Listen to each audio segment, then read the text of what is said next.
स्वागत है आप सभी का। मैं हूं अजय वत्स।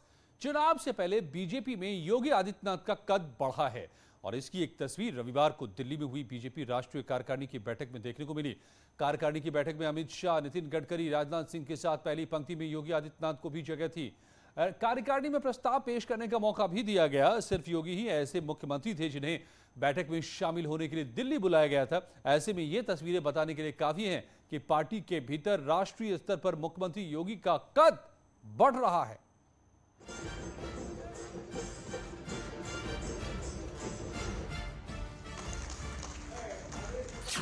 बीजेपी में सीएम योगी आदित्यनाथ का बढ़ा कद।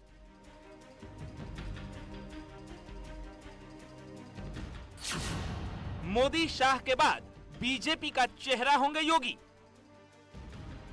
दिल्ली में 6 घंटे तक चली बीजेपी राष्ट्रीय कार्यकारिणी की बैठक में 5 राज्यों में चुनाव पर चर्चा हुई, लेकिन बैठक का केंद्र बिंदु उत्तर प्रदेश और मुख्यमंत्री योगी आदित्यनाथ रहे।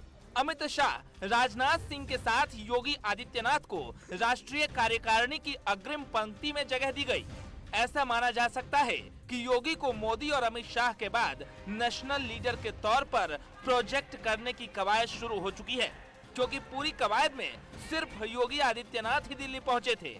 बाकी सभी बीजेपी शासित राज्यों के मुख्यमंत्री वीडियो कॉन्फ्रेंसिंग से ही जुड़े थे। वो पार्टी के वरिष्ठ नेता है, बहुत सबसे बड़ा देश में वो चला रहे हैं सरकार, और ये कोरोना के समय में भी उनके हर एक स्टेप आपको मालूम है।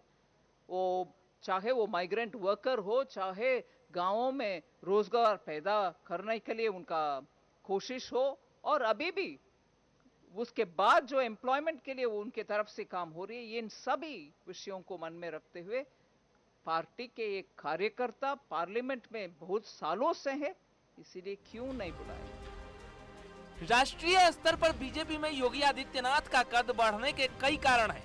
यूपी से देश की सियासत का गुणा गणित तय होता है। सबसे बड़ा राज्य संभालने का तजुर्बा है।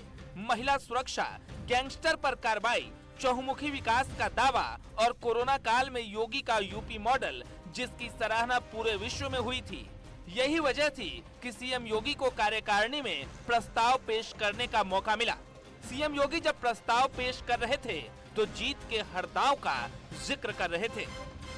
मुझे लगता है कि उत्तर प्रदेश का जो आकार है और उसकी जो दुनिया के चौथे देश के बराबर वो आकार रखता है, और योगी जी के कुशल नेतृत्व में अभी जो वहाँ काम हुआ है, चाहे वैक्सीनेशन की बात हो या वो बातें पूरी नहीं होती जब तक सबसे बड़े सूबे की कहानी लोगों के सामने नहीं आती।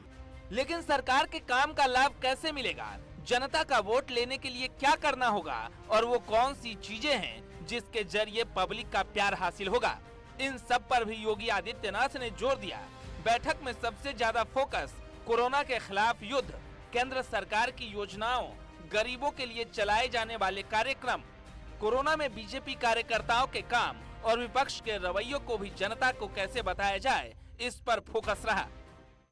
राजनीतिक प्रस्ताव पढ़ते हुए योगी आदित्यनाथ ने 100 करोड़ से ज्यादा वैक्सीनेशन को लेकर चर्चा की। उन्होंने बताया कि केंद्र सरकार में अब तक पूरे देश में 100 करोड़ से ज्यादा वैक्सीन मुफ्त लगा दी है। अगर बात करें उत्तर प्रदेश की तो अब तक 11 करोड़ से ज्यादा मुफ्त वैक्सीन पूरे प्रदेश भर की जनता को दी जा चुकी है। कोरोना के खिलाफ लड़ाई में ये बहुत बड़ा कदम साबित हो रहा है।